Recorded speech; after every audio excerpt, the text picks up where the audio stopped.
Aqui estamos dando sequência à leitura da edição original da Gênese, os milagres e as predições segundo o Espiritismo. A doutrina espírita é o resultado do ensino coletivo e concordante dos espíritos. A ciência é chamada a constituir a Gênese segundo as leis da natureza. Deus prova sua grandeza e seu poder pela imutabilidade de suas leis e não pela sua suspensão. Para Deus, o passado e o futuro são o presente, nos diz Allan Kardec. Período terciário. Com o período terciário começa para a Terra uma nova ordem de coisas. O estado da sua superfície muda completamente sua aparência. As condições de vitalidade estão profundamente modificadas e se aproximam do estado atual. Os primeiros tempos desse período são assinalados por uma parada na produção vegetal e animal. Tudo leva aos traços de uma destruição gradativa, quase geral. Os seres vivos e novas espécies aparecem depois, cuja organização mais perfeita se adapta à natureza do ambiente onde se destinam a viver. Durante os períodos precedentes, a crosta sólida do globo, em razão da sua pouca espessura, apresentava, como se tem dito, uma fraca resistência à ação do fogo interior. Esse invólucro facilmente desfeito permitia às matérias em fusão que se espalhassem livremente sobre a superfície do solo. Não aconteceu o mesmo quando ela atingiu certa espessura. As matérias em brasa, comprimidas de todas as partes, como a água em ebulição em um vaso fechado, acabavam por realizar como que explosões de massa granítica violentamente rompida sobre uma porção de pontos. Foi sulcada de fendas como um vasto estriado sobre o percurso dessas fendas. A crosta sólida, soerguida e aprumada, formou-se picos, que são as cadeias de montanhas e suas ramificações. Certas partes do invólucro não rompidas foram simplesmente alteradas, tanto quanto em torno dos pontos, e produziram imersões e escavações. A superfície do solo tornou-se então muito desigual. As águas, que até esse momento a cobriam de maneira quase uniforme sobre a maior parte de sua extensão, foram repelidas para as partes mais baixas, deixando a seco vastos continentes ou sequências de montanhas isoladas que formavam ilhas. Tal é o grande fenômeno que aconteceu no período terciário e que transformou o aspecto do globo. Não foi produzido nem instantânea nem simultaneamente sobre todos os pontos, mas sucessivamente e a épocas mais ou menos distantes. Uma das primeiras consequências dessas elevações foi, como se diz, a inclinação das camadas de sedimento primitivamente horizontais e que ficaram nessa posição por toda a parte onde o solo não foi perturbado. É, pois, sobre os flancos e nas encostas das montanhas que essas inclinações ficaram mais pronunciadas. Nas regiões onde as camadas de sedimento conservaram sua horizontalidade para atingir as camadas de primeira formação, foi preciso atravessar todas as outras frequentemente até uma profundidade considerável, onde se encontra inevitavelmente a rocha granítica. Mas logo que essas camadas se elevaram em montanhas, subiram acima do seu nível normal e, por vezes, a uma altitude muito grande, de tal maneira que, quando se faz um corte vertical na lateral da montanha, elas se mostram em toda a sua espessura e sobrepostas como que fiadas em construção. É assim que se encontram as grandes elevações, consideráveis áreas com conchas primitivamente formadas no fundo do mar. É perfeitamente reconhecido atualmente que, em alguma época, o mar não podia atingir uma tal altitude, porque todas as águas que existiam sobre a Terra não eram suficientes para isso, nem mesmo que houvesse 100 vezes mais. Seria necessário supor que a quantidade de água tenha diminuído e então perguntar onde foi parar a porção desaparecida. Os soerguimentos, que, então, atualmente um fato incontestável e demonstrado pela ciência, explicam de maneira também lógica e rigorosa os depósitos marinhos que se encontram sobre certas montanhas. Esses terrenos estiveram evidentemente submersos durante uma longa sequência de séculos, mas o seu nível primitivo e não no local que ocupam atualmente. É exatamente como que uma porção do fundo de um lago se encontrasse elevado a 25 ou 30 metros acima da superfície da água. O cume dessa elevação levaria os restos das plantas e de animais que jaciam outrora no fundo da água, o que não implicaria, de forma nenhuma, que as águas do lago fossem elevadas àquela altura. Nos locais onde o levantamento da rocha primitiva produziu ruptura completa do solo, seja por sua rapidez, seja pela forma, altitude e volume da massa levantada, o granito mostrou-se a descoberto como um dente que atravessa a gengiva. As camadas que os cobriam, erguidas, partidas, sobrepostas, puseram-se a descoberto. É assim que terrenos aparentemente de formação mais antiga e que se encontravam em tais posições primitivas a uma grande profundidade formam, atualmente, o solo de certas regiões. As massas graníticas, deslocadas pelo efeito dos soerguimentos, deixaram em alguns lugares fissuras por onde escapa o fogo interior e eclodem as matérias em fusão. São os vulcões.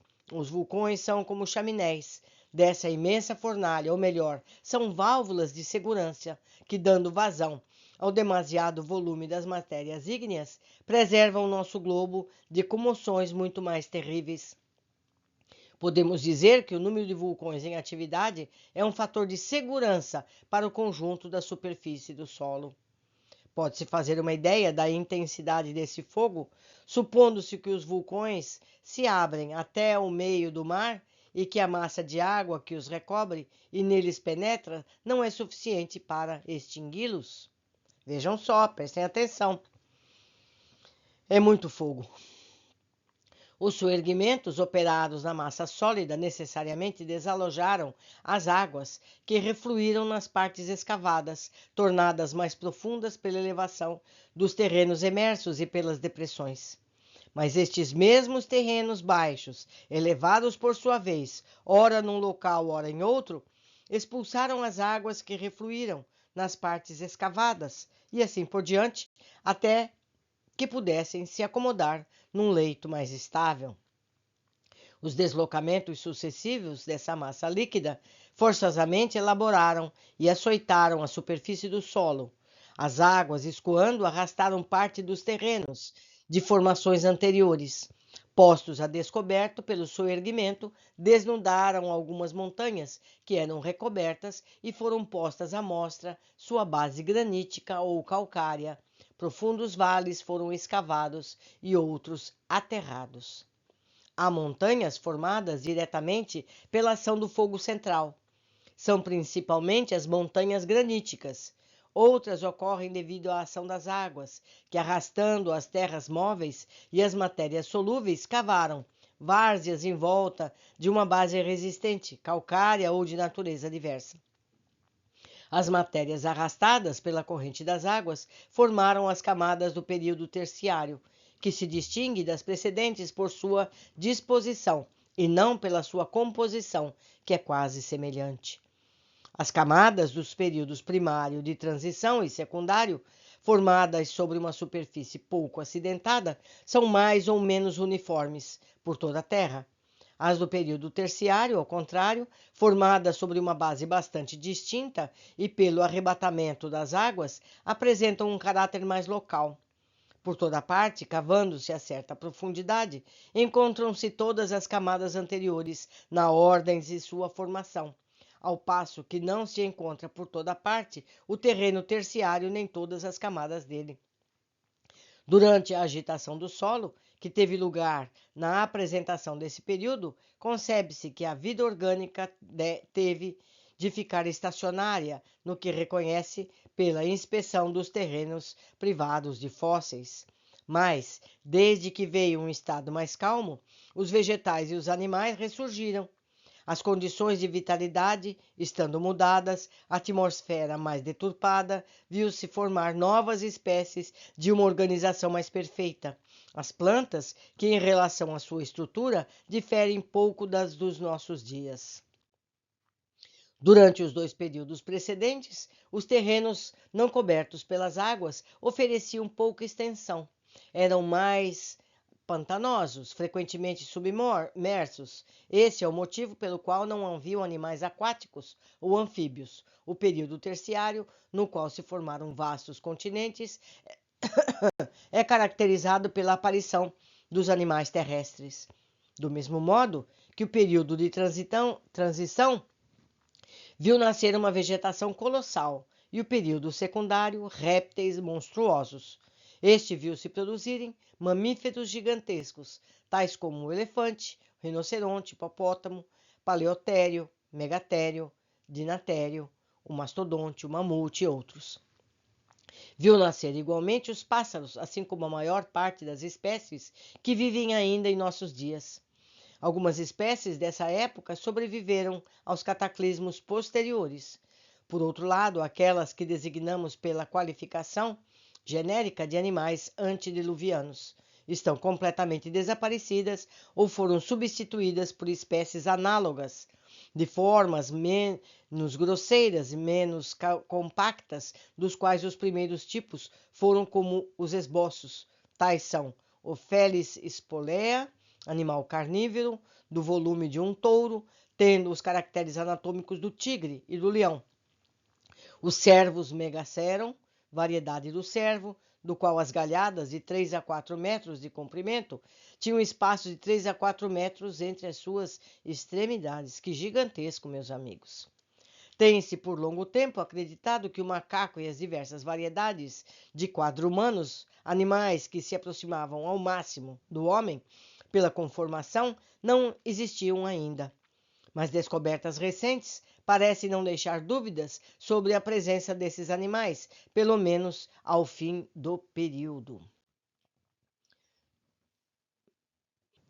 Período diluviano.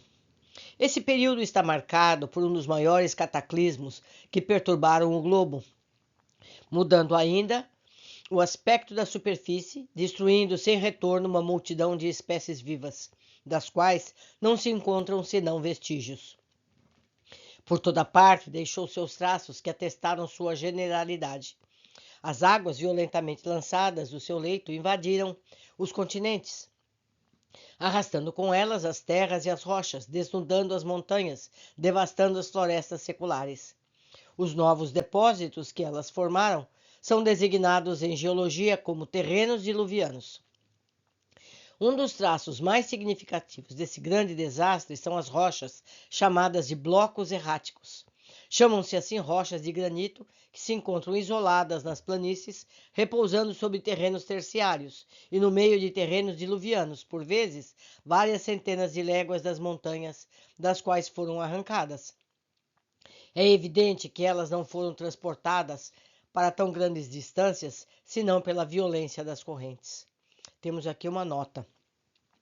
É um desses blocos, provindo sem dúvida pela sua composição das montanhas da Noruega, que serve de pedestal à estátua de Pedro o Grande em São Petersburgo. Essa é uma nota de Allan Kardec. Interessante, vou até eu pesquisar isso a respeito mais tarde. Um fato não menos característico e do qual não se explica ainda a causa é o que está nos terrenos diluvianos, onde se encontram os primeiros aerólitos. Aqui temos uma nota de rodapé. Aerólitos, pedras que caem da atmosfera. Meteoritos, meteoros. Continuando. Um fato não mesmo característico, eu vou repetir a linha, é do qual não se explica ainda a causa, é o que está nos terrenos diluvianos, onde se encontram os primeiros aerólitos, uma vez que somente nessa época eles começaram a cair. A causa que os produziu não existia anteriormente. Eu quero fazer um parêntese aqui, meus amigos. Esse período dito diluviano, não existia ser humano na Terra ainda. Certo? Esse período diluviano é muito milhões e milhões de anos antes dos seres humanos. Continuando. Foi ainda por essa época que os polos começaram a se cobrir de gelos e que se formaram as geleiras das montanhas, o que indica uma notável mudança na temperatura do globo. Essa mudança deve ter sido súbita, porque, se ela operasse gradualmente, os animais, tais como os elefantes, que não viveria em nossos dias, senão em climas quentes, e que se encontram em tão grande número no vasto estado fossilizado das terras polares, teriam tempo para se retirar pouco a pouco para as regiões temperadas. Tudo prova, ao contrário, que eles foram surpreendidos bruscamente por um grande fio envolvido pelos gelos. Faço eu aqui um novo parênteses. Existem documentários que mostram esses animais sendo tirados do gelo, ainda com grama na boca, ainda com relva na boca. Foi mesmo repentino esse frio que chegou a matar esses animais em pé, ainda com grama, com relva, alimento verde na boca. Continuando. Esse foi, pois, o verdadeiro dilúvio universal. As opiniões estão repartidas sobre as causas que puderam produzi-lo, mas quaisquer que sejam, o fato existiu. A suposição mais generalizada é que se deu uma brusca mudança na posição do eixo da Terra. Em consequência, dos polos foram deslocados, resultando uma projeção geral das águas sobre a superfície. Se essa mudança ocorresse com lentidão, as águas teriam se deslocado gradualmente, sem abalo, mas tudo indica que houve uma comoção violenta e súbita. Pela ignorância de qual seja a verdadeira causa, só se pôde emitir hipóteses. O deslocamento súbito pode também ter sido ocasionado pelo soerguimento de certas partes da crosta sólida e a formação de novas montanhas no fundo dos mares, como aconteceu no começo do período terciário. Mas, além do fato desse cataclismo não ter ocorrido de forma geral, isso não explicaria a mudança súbita da temperatura dos polos. Na tormenta causada pela convulsão das águas, muitos animais pereceram. Outros, para escaparem da inundação, retiraram-se para as alturas, nas cavernas e rachaduras, onde pereceram em massa, seja por fome, seja por se entredevorando, ou talvez por irrupção das águas nos lugares onde estavam refugiados e que onde não podiam escapar. Assim se explica a grande quantidade de ossadas de diversos animais carnívoros e de outros que se encontram desordenados em certas cavernas, chamadas com certa razão de cavernas ou brechas ósseas. Em algumas, as ossadas parecem ter sido arrastadas pelas correntezas das águas. Temos aqui uma nota de rodapé. Um grande número de cavernas semelhantes é conhecido, algumas de enorme extensão. No México existem muitas ligadas. A de Aldersberg, em Carniole, na Áustria, não é inferior a 3 léguas. Um dos mais notáveis é o Geirlhof. Me perdoem aqui eu não entender alemão. Eles são numerosos também na França, Inglaterra, Alemanha, Sicília e em outras regiões da Europa. Essa é uma nota de Allan Kardec. Período pós-diluviano ou atual, nascimento do homem. Só agora vai aparecer ser humano na Terra. O equilíbrio, uma vez restabelecido na superfície do globo, possibilitou que a vida animal e vegetal prontamente tomasse seu curso. O solo consolidado ficou numa situação mais estável, o ar mais depurado convinha aos organismos mais delicados. O sol, que brilhava com todo o seu esplendor, por meio de uma atmosfera límpida, derramava com sua luz um calor menos sufocante, mais vivificante do que o da fornalha anterior. A terra se povoava de animais menos selvagens, mais sociáveis. Os vegetais mais suculentos ofereciam uma alimentação menos grosseira. Tudo, enfim, estava preparado sobre a terra para o novo hóspede que deveria habitá-la. Foi então que apareceu o ser humano, o homem, o último ser da criação, aquele cuja inteligência deveria, a partir de então, colaborar para o progresso geral à medida que realizava o seu próprio progresso. O homem, o ser humano, não teria existido realmente sobre a Terra senão depois do período diluviano, ou teria aparecido antes dessa época. Essa questão é muito controversa atualmente, mas a resposta, qualquer que seja, terá importância secundária, já que não mudaria nada em relação aos fatos acontecidos. Lembro sempre que esse texto foi escrito no século XIX, com as descobertas científicas do século XIX. O que fazia pensar que a aparição dos seres humanos foi posterior ao dilúvio foi que não encontraram nenhum traço autêntico da sua existência durante o período anterior. As ossadas descobertas em diversos lugares em que tem feito crer na existência de uma pretensa raça de gigantes antediluvianos foram reconhecidas como sendo os elefantes. Sobre o que não há dúvida é que o ser humano não existiu nem no período primário, nem no de transição, e muito menos no secundário. Não apenas porque não se encontra nenhum traço, mas porque as condições de vida não existiam para ele. Se somente apareceu no período terciário, não poderia ser senão no seu fim, e ainda em número reduzido. Aliás, já se achavam vestígios, os mais delicados, de um grande número de animais que viveram nessa época. Não se compreenderia que os homens, os seres humanos, não houvessem deixado nenhum indício de sua presença, quer pelos restos dos corpos, quer por quaisquer trabalhos. De resto, o período diluviano, tendo sido curto, não ocasionou notáveis trocas nas condições climáticas e atmosféricas. Os animais, os vegetais eram os mesmos, antes e depois. Não há, pois, impossibilidade material de que a aparição do ser humano tenha precedido a este grande cataclismo. A presença do macaco nessa época aumenta a probabilidade do fato de que recentes descobertas parecem confirmar. Temos aqui a nota 97. Que diz: veja-se os trabalhos de Boucher de Perthes, é uma nota de Kardec. Cerca de 1850, Boucher, 1788 a 1868, demonstrou em sua obra Antiquités celtiques et antediluviennes. Me perdoe que eu não sei francês. Antiguidades célticas dos antediluvianos seria a tradução. Que os aluviões de Aberville foram encontrados fósseis de mamíferos extintos, como o mamute, como produtos da ação humana, como machadinhas. Segundo o arqueólogo, as pedras lascadas provavam a existência do ser humano na época. Inicialmente sofre oposição dos sábios, mas pouco a pouco foram encontradas novas evidências e houve o apoio de geólogos e zoólogos eminentes, como Evans, Lyell e outros. Nota do editor. Meus amigos, tudo isso hoje é facilmente comprovável com as datações por carbono e outras tantas. Isso é tudo muito fácil. Seja como for, tendo o ser humano aparecido ou não antes do grande dilúvio universal, é certo que seu papel humanitário só começou a se desenhar no período pós-diluviano.